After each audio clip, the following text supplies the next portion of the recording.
সালামু আলাইকুম। প্রিয় দর্শক, অন্য মঞ্চের আলাপ চাইতায় আপনাদের সকলকে আমন্ত্রণ জানাচ্ছি। সরকারি সংবাদ সংস্থার বরাতে খবর হলো অধ্যাপক ইউনূসের প্রতি বিশ্ব নেতারা পূর্ণ সমর্থন জানিয়েছেন, কিন্তু সেই বিশ্ব নেতাদের সাথে বৈঠকে 6 রাজনীতিকের একজনও ছিলেন না যাদেরকে দেশ থেকে সঙ্গে করে নিয়ে গিয়েছিলেন অধ্যাপক ইউনূস। আবার এত এত বিশ্ব নেতা একটি সংগঠনের ব্যানারে অধ্যাপক ইউনূসকে সমর্থন জানালেন, সেটি কেমন সংগঠন সে প্রশ্ন ওঠাও স্বাভাবিক। আমাদের তথ্য হলো যে সংগঠনটির নেতারা অধ্যাপক ইউনূসের সাথে দেখা করেছেন এবং যাদেরকে বিশ্ব নেতা হিসেবে ডক্টর ইউনূসের পিয়ার টিম দাবি করছে, সেই সংগঠনটির সদস্য হলেন অধ্যাপক ইউনূস নিজেই। আজারবাইজানের এই সংগঠন, যার নাম এনজিআইসি, তার পার্টনার ইউনূস সেন্টার।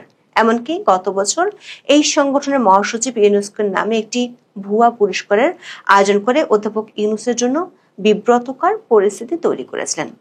আরও চমকপ্রদ তথ্য হলো অধ্যাপক ইউনূসের এই বিদেশি ঘনিষ্ঠজনদের মধ্যে ইসরায়েলের সাবেক উপপ্রধানমন্ত্রী ও পররাষ্ট্রমন্ত্রী জিপি লিপনিও আছেন এই সংগঠনে।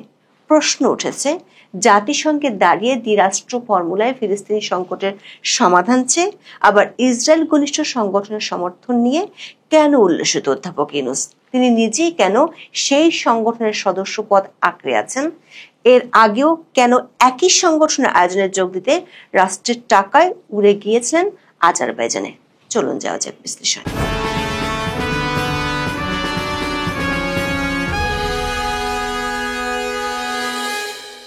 জাতিসংঘের সাধারণ পরিষদের 26শে সেপ্টেম্বর ভাষণে প্রধান উপদেষ্টা ডক্টর মোহাম্মদ ইউনূস বাংলাদেশের জনগণ ও বিশ্বের বিবেকবান নাগরিকদের পক্ষ থেকে তিনি জোরালো দাবি জানিয়েছেন, পূর্ব জেরুজালেমকে রাজধানী করে একটি স্বাধীন ফিলিস্তিন রাষ্ট্র প্রতিষ্ঠার মাধ্যমে এই সমস্যার দ্বিরাষ্ট্রভিত্তিক সমাধান এখনই বাস্তবায়ন করার। অথচ সেদিনই অধ্যাপক ইউনূস বৈঠক করলেন। 1 সেপ্টেম্বর বেশ কিছু গণমাধ্যমে খবর প্রকাশিত হয়। সে খবরে বলা হয়, ডক্টর মোহাম্মদ ইউনূস এবং তার অন্তর্বর্তী সরকারকে বিশ্ব নেতাদের বিশাল একটি দল পূর্ণ সমর্থন জানিয়েছে। এই প্রতিবেদনে বলা হয়, বিশ্বের প্রভাবশালী নেতারা 26শে সেপ্টেম্বর নিউ ইয়র্কে ডক্টর ইউনূসের হোটেল সুটে সমবেত হন। তারা বাংলাদেশকে এই গুরুত্বপূর্ণ সময়ে সহযোগিতা পরামর্শ দেওয়ার অঙ্গীকার করেন। দলটির নেতৃত্ব দেন লাটভিয়ার সাবেক প্রেসিডেন্ট এবং নিজামী গঞ্জাবি ইন্টারন্যাশনাল সেন্টারের বা এনজিআইসির সাবেক প্রেসিডেন্ট ভাইরা ভিকে ফ্রেইবার্গার। এনজিআইসির নামকরণ করা হয়েছে একাদশ শতকের পারস্য কবি নিজামী গঞ্জাভির নামে। দর্শক, বিশ্ব নেতারা বাংলাদেশের অন্তর্বর্তী সরকারকে পূর্ণ সমর্থন জানিয়েছে, এমন খবর নিঃসন্দেহে বাংলাদেশের জন্য একটি বড় খবর। কিন্তু খবরটি প্রকাশের পর অনেকেই সামাজিক মাধ্যমে নানা ধরনের প্রতিক্রিয়া তুলে ধরেছেন। আমরা খোঁজার চেষ্টা করেছি কারাই বিশ্ব নেতা, এনজিআইসি সংগঠনটির হোতা কারা, তাদের কর্মকাণ্ড কি এবং অধ্যাপক ইউনূসের সাথে তাদের সম্পর্ক কি। বাসসের রিপোর্টটিতে যাদেরকে বিশ্ব নেতা হিসেবে তুলে ধরা হয়েছে, তাদের মধ্যে আমরা বর্তমান সময়ের কোনো সরকার বা রাষ্ট্র নেতাদের দেখিনি। তাদের বড় অংশই অতীতে বিভিন্ন দেশের সরকারের মন্ত্রী বা প্রেসিডেন্ট ছিলেন। এ নিয়ে প্রধান উপদেষ্টার দপ্তর থেকে যে বিবৃতি দেওয়া হয়েছে, সেখানে 15 বার ফর্মার বা সাবেক শব্দটি ব্যবহার করা হয়েছে। যেমন, এই দলে ছিলেন স্লোভেনিয়ার সাবেক প্রেসিডেন্ট বরুত পাহর, সার্বিয়ার সাবেক প্রেসিডেন্ট বরিস তাদিস, লাটভিয়ার সাবেক প্রেসিডেন্ট এগিলস লেভিটাস, গ্রিসের সাবেক প্রধানমন্ত্রী জর্জ পাপান্ড্রো, বসনিয়া হার্জেগোভিনার সাবেক প্রেসিডেন্ট ম্লাদেন ইভানিচ এবং মরিশাসের সাবেক প্রেসিডেন্ট আমিনা গুরির ফাকিম। এর বাইরে ছিলেন বিভিন্ন দাতা সংস্থার সাবেক কর্মকর্তা, এমনকি নাম সর্বস্ব গবেষণা সংস্থার মাঝারি পর্যায়ের কিছু কর্মকর্তাও। অন্তর্বর্তী সরকার পিয়ার টিম এদের সবাইকে বলছে বিশ্ব নেতা। দাবি করা হয়েছে তারা সবাই ডক্টর ইউনূসের সাফল্যে উচ্ছ্বসিত এবং তার পাশে থাকার আশ্বাস দিয়েছেন। এমনকি তাদের একজন অধ্যাপক ইউনূসকে যে কোনো পরামর্শ বা সহায়তার দরকার হলে জানাতে বলেছেন। দর্শক, এই যে বিশ্ব নেতা বলা হচ্ছে যাদের, তাদের সবাই গিয়েছিলেন একটি প্রতিষ্ঠানের ব্যানারে, যার নাম হলো নিজামী গঞ্জাবি ইন্টারন্যাশনাল সেন্টার বা এনজিআইসি। এটি আজারবাইজান ভিত্তিক সংগঠন। মজার বিষয় হলো, এই প্রতিষ্ঠানের ওয়েবসাইটে সদস্যদের তালিকায় জলজল করে ছবি সহ রয়েছে অধ্যাপক ইউনূসের নাম। নিজের প্রতিষ্ঠানের লোকজনের প্রচার নিজেই করছেন অধ্যাপক ইউনূস। বাতাসের বরাতে প্রথম আলোয় প্রকাশিত প্রতিবেদনটিতে সাবেক 10 জন রাষ্ট্রনেতার নাম রয়েছে। এদের মধ্যে 4 জনই এনজিআইসি সদস্য। এছাড়া সার্বিয়ার সাবেক প্রেসিডেন্ট বরিস তাদিস, বুলগেরিয়ার সাবেক 2 প্রেসিডেন্ট রোসেন প্লেভনেলিভ এবং পেতার তোস্তোয়ানভ, ক্রোয়েশিয়ার সাবেক প্রেসিডেন্ট ইভো জোসিপোভিচ এই সংস্থার যুক্ত আছেন বোর্ড অব ট্রাস্টি হিসেবে। অর্থাৎ 26শে সেপ্টেম্বর নিউ ইয়র্কের হোটেলে কথিত যেসব বিশ্ব নেতারা গিয়েছিলেন তাদের বলতে গেলে সবাই ডক্টর ইউনূসের নিজের সংস্থা এনজিআইসির সঙ্গে যুক্ত। দর্শক, চমক আরও আছে। সেদিন অন্য যেসব সংগঠন ডক্টর ইউনূসের পাশে থাকার আশ্বাস দিয়েছে তাদের সঙ্গেও সংযোগ রয়েছে এনজিআইসির। এসব সংগঠনের প্রায় সবগুলো আজারবাইজান ভিত্তিক সংস্থাটির পার্টনার। গত 14 মাসে বাংলাদেশ মবের রাজ্যে পরিণত হলেও বাংলাদেশের মানবাধিকার নিয়ে উচ্ছ্বসিত প্রশংসা করেছেন কেরি কেনেডি। তিনি হলেন রবার্ট এফ কেনেডি ফাউন্ডেশনের প্রেসিডেন্ট। এই ফাউন্ডেশনটি আবার এনজিআইসির পার্টনার সংগঠন। বিস্ময়করভাবে এনজিআইসির পার্টনার সংগঠনের তালিকায় ইউনুস সেন্টারের নামও আমরা পেয়েছি। টুইস্ট কিন্তু এখনো শেষ হয়নি। পত্রিকার খবর অনুযায়ী নিউ ইয়র্কের হোটেলে ডক্টর ইউনূসকে সমর্থন জানাতে গিয়েছিলেন Georgetown institute for women peace and security নির্বাহী পরিচালক।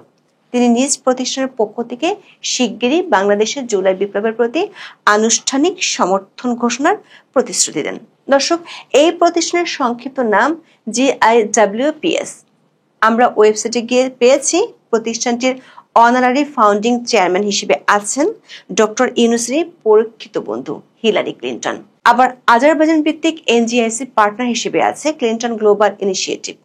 এত সব সুতা জড়িয়ে একটি জাল তৈরি হচ্ছে কিনা সেই হিসেব মেলাতে গিয়ে আপনার চোখ নিশ্চয়ই কপালে উঠেছে। তবে চমক আরও আছে। আমাদের বিশ্লেষণ হলো, নিউ ইয়র্কের হোটেলে সেদিন মেলা বসেছিল প্রধান উপদেষ্টার বিদেশি ঘনিষ্ঠ বন্ধু বান্ধবদের। যথারীতি সেই ব্যক্তিগত মিলনমেলাকে তার পিআর টিম প্রচার করেছে বিশ্ব নেতাদের অকুণ্ঠ সমর্থন হিসেবে। এনজিআইসি তাদের ওয়েবসাইটে বিশ্বব্যাপী সহিংসতা, সংলাপের পরিবেশ তৈরির মতো বিষয়গুলো নিয়ে কাজ করার ফিরিস্তি তুলে ধরেছে। তবে ট্র্যাক রেকর্ড বলছে এর উল্টো কাজ করতেই বেশি ব্যস্ত তারা। সাংবাদিক জুলকারনাইন স্যার ফেসবুকে এক পোস্টে এর কিছুটা তুলে ধরেছেন। তিনি লেখেন, এনজিআইসি মূলত আজারবাইজান সরকারের পক্ষে আন্তর্জাতিক মণ্ডলে প্রভাব বিস্তার করছে। সেই সঙ্গে তারা দেশটির কর্তৃত্ববাদী রাষ্ট্রপতি ইলহাম আলিয়েভের দুর্নীতি, মানবাধিকার লঙ্ঘন, জাতিগত নির্মূল এবং অভ্যন্তরীণ দমন পীড়নের কুৎসিত রূপ থেকে বিশ্বের দৃষ্টি সরাতে কাজ করে চলেছে। বিভিন্ন মানবাধিকার সংগঠন ও কর্মীদের অভিযোগ, এনজিআইসি আজারবাইজানকে পরিবেশ বান্ধব দেশ হিসেবে জাহির করতে বিভিন্ন আন্তর্জাতিক সংস্থায় ক্যাম্পেইন করে। তারা 2023 সালের সেপ্টেম্বরে নাগোর্নো কারাবাখার আর্মেনীয়দের জাতিগত নির্মূল সম্পর্কে আজারবাইজান সরকারের দৃষ্টিভঙ্গিকে প্রতিষ্ঠিত করার চেষ্টা করেছে।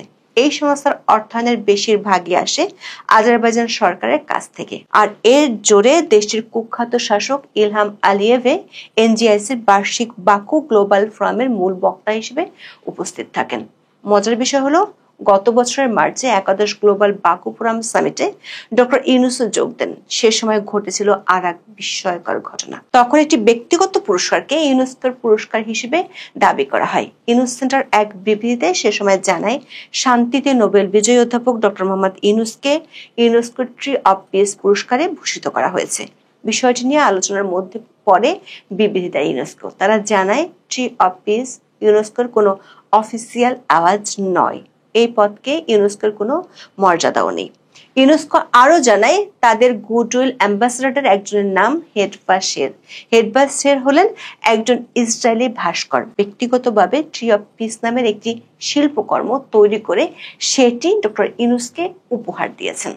এ বিষয়ে ইউনেস্কোর সঙ্গে কোনো কথা বলা হয়নি, এমনকি ওই অনুষ্ঠানের সঙ্গেও ইউনেস্কোর সংশ্লিষ্টতা ছিল না বলে তখন জানিয়েছিল জাতিসংঘের সংস্থাটি। দর্শক, ইসরায়েলি বংশোদ্ভূত 77 বছর বয়সী ভাস্কর হেডভা শের সম্পর্কেও আমরা অনুসন্ধান চালিয়েছি। মজার বিষয় হলো, এই শিল্পীও আজারবাইজানের এনজিআইসির একজন সদস্য। অর্থাৎ ঘুরে ফিরে সেই আজারবাইজান কেন্দ্রিক সংস্থা থেকেই বিশ্বব্যাপী ডক্টর ইউনূসের সুহৃদকুলের বিস্তৃতি দেখা যাচ্ছে। এই সংস্থাটি গত নভেম্বরে আজারবাইজানের রাজধানী বাকুতে COP29 সামিট আয়োজনে ব্যাপক ভূমিকা রেখেছিল। আর সেখানে রাষ্ট্রের টাকায় বিশাল বহর নিয়ে গিয়েছিলেন ডক্টর মোহাম্মদ ইউনূস। এই এনজিআইসির সাথে যে অধ্যাপক ইউনূসের ঘনিষ্ঠ সম্পর্ক, সেটির প্রমাণ অনলাইনেই পাওয়া যায়। সংগঠনটির মহাসচিব রোপসান মুরাদ্দব গত 28 মার্চ চীনে গিয়ে অধ্যাপক ইউনূসের সাথে বৈঠক করেন। দর্শক, এই এনজিআইসি কি শুধুই আজারবাইজানের স্বার্থ রক্ষা করছে? শুধু তা কিন্তু নয়, বরং এর সঙ্গে ইসরায়েলের রয়েছে ঘনিষ্ঠ যোগাযোগ। এমনকি সংগঠনটির সঙ্গে ইসরায়েলের প্রতিরক্ষা মন্ত্রণালয়ের সংশ্লিষ্টতা রয়েছে। সংস্থাটিতে ডক্টর ইউনূসের মতো ব্যক্তিত্বদের পাশাপাশি সদস্য হিসেবে আছেন ইসরায়েলের সাবেক প্রেসিডেন্ট ডালিয়া ইটজিক এবং সাবেক প্রধানমন্ত্রী ইহুদ বারাক। এছাড়া সাবেক পররাষ্ট্র এবং উপপ্রধানমন্ত্রী জিপি লিবনি বোর্ড অব ট্রাস্টির সদস্য। গাজায় ইসরায়েলি আগ্রাসনের শুরু থেকে ঘটনার জন্য হামাসকে দায়ী করে কড়া বক্তব্য দিয়ে যাচ্ছেন জিপি লিবনি। তিনি ইসরায়েলের নিরাপত্তার জন্য হামাসকে নির্মূলের আহ্বানও জানিয়েছেন কয়েকবার। বিস্ময়কর ভাবে ডক্টর ইউনূসের সঙ্গে একই সংস্থায় সদস্য হিসেবে থাকা লিবনি জাতিসংঘ সম্মেলন উপলক্ষে এখন অবস্থান করছেন নিউ ইয়র্কে। সম্প্রতি এক বার্তায় লিবনি জানান, জাতিসংঘের সাধারণ পরিষদের অধিবেশনের সময় এনজিআইসির উচ্চ পর্যায়ের একটি বৈঠক আয়োজন করে থাকে। সেখানে বিশ্বব্যাপী কর্মপরিকল্পনা এবং উন্নত বিশ্ব গড়ার উপায় নিয়ে বক্তারা আলোচনা করেন। বলাই বাহুল্য, নিউ ইয়র্কে আয়োজিত এবারের সেই বৈঠকে আলোচক হিসেবে অধ্যাপক ইউনূস যোগ দেন। এনজিআইসির ফেসবুক পেজে তাকে নিয়ে প্রচারও চালানো হয়েছে। প্রশ্ন উঠেছে, ইসরায়েলের সঙ্গে ঘনিষ্ঠ প্রতিষ্ঠানটির সঙ্গে বাংলাদেশের প্রধান উপদেষ্টার এতটা ঘনিষ্ঠতার কারণ কি? দর্শক, এনজিআইসির বন্ধু বান্ধবদের সঙ্গে মিলন মেলাকে বিশ্ব নেতাদের সমর্থন হিসেবে প্রচার করছে অন্তর্বর্তী সরকারের পিআর টিম। তবে এনজিআইসির ফেসবুক পেজ বলছে অন্য কথা। তারা বৈঠকটিকে নিজ সংগঠনের সদস্যদের সঙ্গে আলোচনা হিসেবেই তুলে ধরেছে। সংস্থাটির এক পোস্টে বলা হয়, জাতিসংঘ সাধারণ পরিষদের 80তম অধিবেশনের ফাঁকে বাংলাদেশের প্রধান উপদেষ্টা অধ্যাপক মোহাম্মদ ইউনূস এনজিআইসির সদস্যদের স্বাগত জানান। আমাদের প্রশ্ন হলো, বাংলাদেশের প্রধান উপদেষ্টার সমর্থন বাড়াতে আজারবাইজানের একটি বিতর্কিত সংস্থা কেন মাঠে রয়েছে? শেখ হাসিনা সমস্যা চিহ্নিত করেছেন, এবার সমাধান যাত্রাপথে। তিনি কিসের ময়লা পরিষ্কার করবেন? এই প্রসঙ্গগুলো নিয়ে আপনাদের সামনে এই মুহূর্তে কথা বলতে এসেছি। আপনারা জানেন যে আওয়ামী লীগের সোশ্যাল মিডিয়া পেজ ফেসবুক, ইউটিউবে নিয়মিত একটি দায় মুক্তির অনুষ্ঠান হয়। দায় মুক্তি নামে দায় মুক্তির 49তম অনুষ্ঠানে গতকাল রাতে আওয়ামী লীগ প্রধান শেখ হাসিনা, প্রধানমন্ত্রী শেখ হাসিনা ভুক্তভোগী নির্যাতিত মানুষের কথা শুনেছেন এবং সেখানে তিনি বক্তব্য দিয়েছেন। কথার মাঝে মাঝে তিনি কথা বলেছেন। সেখানে তিনি ময়লা পরিষ্কার করবার কথা বলেছেন। কোন দিন বললেন? যেদিন তার জন্মদিন, ৭৯তম জন্মদিন, তার আগের দিন। আজ ২৮ সেপ্টেম্বর ২০২৫, প্রধানমন্ত্রী শেখ হাসিনা, আওয়ামী লীগ প্রধান শেখ হাসিনার ৭৯তম জন্মদিন। ৭৯তম জন্মদিনের প্রাক্কালে তাকে অবশ্যই শুভেচ্ছা জানাতে হয়, কারণ তিনি আধুনিক বাংলাদেশের রূপকার। আজকে আমি এই কথাগুলো কেন বলছি? শেখ হাসিনাকে আধুনিক বাংলাদেশের রূপকার বলছি কেন? আমি আমার জীবনে শেখ হাসিনা ছাড়া কাউকে আধুনিক বাংলাদেশ রূপদান করতে দেখিনি। তো আমি তো আওয়ামী লীগ করি না, কিন্তু আওয়ামী লীগের প্রশংসা করে কথা বলছি। কোন সময় কথা বলছি খেয়াল করুন। যে সময় আওয়ামী লীগের দুঃসময়। আমি কিন্তু আওয়ামী লীগের 2009 to 24 সালের সুবিধাভোগী নই। 2009 to 24 সালে আওয়ামী লীগের জন্য তেলবাজি, তেলের ড্রাম নিয়ে কোনো জায়গায় যায়নি। কিন্তু আজকে কথা বলছি যেটি সত্য, যেটি ন্যায়, সেটির পক্ষে কথা বলছি। বাংলাদেশের মানুষ, আপনারাও বুঝবার চেষ্টা করুন যে আপনারাও সত্য ন্যায়ের পক্ষে থাকবেন এবং আমি আমৃত্যু সত্য ন্যায়ের পক্ষে কথা বলবো। আওয়ামী লীগ যদি ভুল করে সেই ভুলটার কথাও বলবো। কাজেই আমার সাহস এবং শক্তির জায়গাটা বুঝতে পারেন যে কোনো কিছুতে আমাকে দাবায় রাখা যাবে না। আওয়ামী লীগের এই দুঃসময়ে কেউ যখন কথা বলে না, আমি গত বছর অগাস্ট মাসের পর থেকে একদম শুরুর দিক থেকে আপনি খেয়াল করে দেখবেন, আমার এই যে চ্যানেলটিতে কথা বলি তখন থেকে কথা বলি। কেন কথা বলি? কারণ আওয়ামী লীগের মুক্তি। আমি যেটি বলছিলাম যে গতকালকে ভাষণে শেখ হাসিনা সমস্যা চিহ্নিত করে ফেলেছেন। গতকালকের ভাষণটা আমার কাছে অনেক ইতিবাচক, ভাষণ কিংবা অনুষ্ঠানে অংশগ্রহণটা অনেক ইতিবাচক মনে হয়েছে। এজন্য শেখ হাসিনা ভুক্তভোগীদের কথা শুনছিলেন, শুনবার মাঝে এক জায়গায় বলছেন এই ডক্টর ইউনূস, এই দখলদার ডক্টর ইউনূস প্রসঙ্গে, যে ডক্টর ইউনূস যাবে না, ডক্টর ইউনূস ক্ষমতা থেকে যাবে না, তাকে সরাতে হবে। তিনি উদাহরণ দিয়েছেন যে গ্রামীণ ব্যাংকের এমডি পদের বয়স ছিল 60 বছর, কিন্তু 70 বছর হলেও তিনি সেই পদ থেকে যাচ্ছিলেন না। পরে বাংলাদেশ ব্যাংক আইনি প্রক্রিয়ায় তাকে সরিয়ে দেয় এবং এই সরিয়ে দেওয়ার প্রতিশোধ হিসেবে তিনি পদ্মা সেতুর অর্থায়ন বন্ধ করতেও চেয়েছিলেন। এবং শেখ হাসিনা কথার শেষে বলেছেন যে ইউনূস যাবে না, যে একটা গ্রামীণ ব্যাংকের পদ ছাড়তে চায় না, সে বাংলাদেশের প্রধান উপদেষ্টার পদ ছাড়বে কেন? তাকে যাওয়াতে হবে, তাকে ছাড়াতে হবে। এবং শেখ হাসিনা ময়লা পরিষ্কার করবার কথা বলেছেন। শেখ হাসিনা বলেছেন যে 2001 সালে বিএনপি জামায়াতের যে অত্যাচার নির্যাতন ছিল, 2001 সালে বিএনপি জামায়াত ক্ষমতায় এসে আওয়ামী লীগের উপর, নেতাকর্মীর উপর, সংখ্যালঘুর উপর 2009 সালে আওয়ামী লীগ ক্ষমতায় এসে কিছুই করেনি। শেখ হাসিনা এই কথাটাও বলেছেন। এর আগের পরিকল্পনা ছিল, 2009 সালের পরিকল্পনা ছিল ডেভেলপমেন্টের, উন্নয়নের। এই যে আধুনিক বাংলাদেশের, আমি আধুনিক বাংলাদেশের রূপকার বললাম তাকে, এই আধুনিক বাংলাদেশের রূপ দেওয়া তার ধ্যান জ্ঞান ছিল। শেখ হাসিনা জোরালো ভাবে দৃঢ় কণ্ঠে বললেন এবার ময়লা পরিষ্কার করব। 2001 সালে অত্যাচার নির্যাতনের বিচার করিনি, কিন্তু এবার যারা অত্যাচার করছে, নির্যাতন করছে, তাদের তালিকা ধরে ধরে রাখছি এবং আরো ময়লা পরিষ্কার করতে হবে। আমি এর সাথে যুক্ত করব এই যে যারা বাংলাদেশকে মানে না, যারা বাংলাদেশের বিরুদ্ধে সবসময় কথা বলে। এই যে গতকালকেও নিউ ইয়র্কে বসে, নিউ ইয়র্কের এক অনুষ্ঠানে জামাতে ইসলামের নায়েবে আমির ভারতের বিরুদ্ধে যুদ্ধের কথা বললেন। কোন ভারত?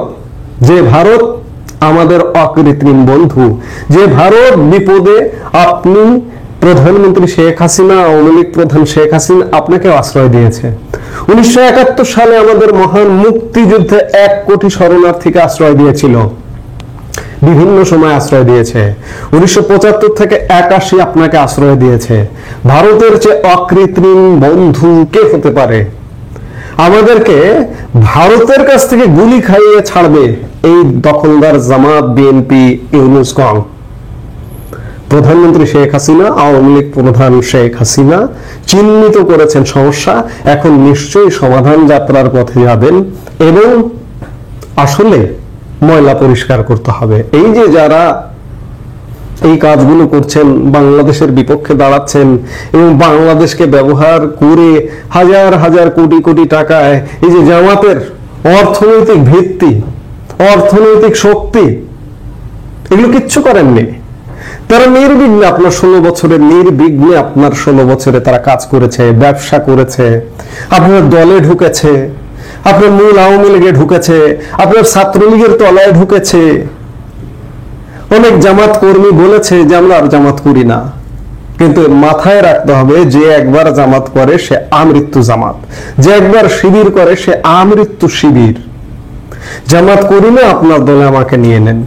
আপনার নেতা, আপনার নেতারা তাদেরকে আলিঙ্গন করে দলে ঢুকিয়েছে টাকার বস্তা দিয়ে। এই ময়লাগুলো পরিষ্কার করতে হবে। একই সাথে শেখ হাসিনা ইঙ্গিত দিয়েছেন যে দলের ময়লাও নিশ্চয়ই পরিষ্কার করবেন। শেখ হাসিনা নিশ্চয়ই জানেন যে কাদের হাত আছে এই যে 2024-এর 5 আগস্ট পতনের। নিশ্চয়ই দলের ভেতরের লোকজন জড়িত আছে, কেউ না কেউ জড়িত আছে, কারো না কারো, কোনো না কোনো গোষ্ঠী জড়িত আছে। কারা জড়িত আছে? নিশ্চয়ই এতদিনে ফাইন্ড আউট হয়ে গেছেন কারা ভালো, কারা মন্দ। কাজেই শেখ হাসিনা সমস্যার সমাধান চিহ্নিত করে ফেলেছেন, এখন সমাধান যাত্রায় যাবেন এবং আগামী আওয়ামী লীগ হয়তো, এবং আওয়ামী লীগ যদি ক্ষমতায় আসে, ময়লা পরিষ্কার করবার আওয়ামী লীগই হবে। তিনি বলেছেন যে গ্রামের মানুষের খাবারের ব্যবস্থা করব, ভাত কাপড়ের ব্যবস্থা করব, আর আধুনিক উন্নতি যেটি করেছি, কিন্তু ময়লা পরিষ্কার করবার কর্মসূচি হবে এবং সেটি যথোপযুক্ত কর্মসূচি হবে, আমরা সেটি মনে করি। আবারও প্রধানমন্ত্রী, আওয়ামী লীগ প্রধান শেখ হাসিনার ৭৯তম জন্মদিনের শুভেচ্ছা জানিয়ে শেষ করছি। সবাই ভালো থাকুন। এই মুহূর্তে এ পর্যন্ত।